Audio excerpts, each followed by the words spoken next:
Les élections fédérales du 2 mai 2011 ont offert aux Canadiens un paysage politique totalement nouveau.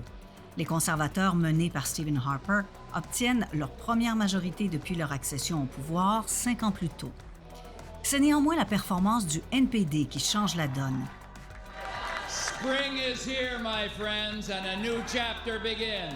Les néo-démocrates deviennent pour la première fois l'opposition officielle à la Chambre des communes. Le parti fait une percée au Québec en remportant 59 des 75 sièges dans ce qu'on appellera la vague orange. Son chef, Jack Layton, a su gagner le cœur des Québécois. Sa plateforme leur plaît pour plusieurs raisons.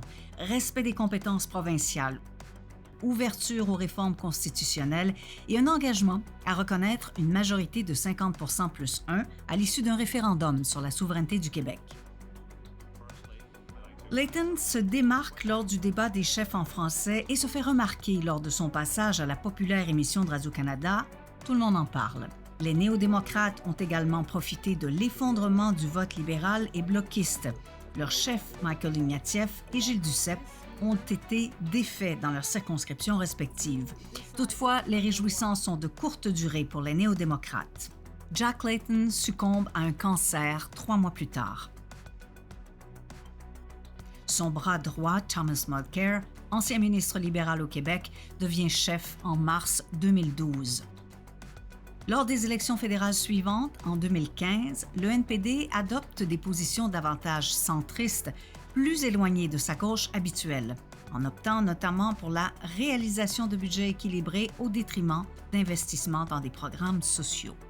L'arrivée en pleine campagne de la question du port du niqab lors de la prestation du serment de citoyenneté torpille les appuis néo-démocrates au Québec. C'est que la Cour d'appel fédérale statue qu'Ottawa ne peut exiger qu'une femme retire son niqab pendant une prestation du serment de citoyenneté. Le chef du NPD affirme s'en remettre à la décision des tribunaux. Cette prise de position amène certains électeurs à délaisser le NPD et à revenir vers le Bloc québécois mené par Gilles Duceppe. Merci. On continue. Thomas Mulcair ne réussira pas à susciter le même engouement que Jack Layton. Le NPD perd 51 sièges, dont 43 au Québec, pour terminer au 3e rang national. Le Canada est néanmoins prêt pour un changement. Sunny ways, my friends, sunny ways. Les libéraux de Justin Trudeau prennent le pouvoir. Après 2015, les néo-démocrates ne seront plus jamais sur le point de devenir l'opposition officielle. Le NPD, sous Jack Metzing, arrive au 4e rang aux élections de 2019 et de 2021.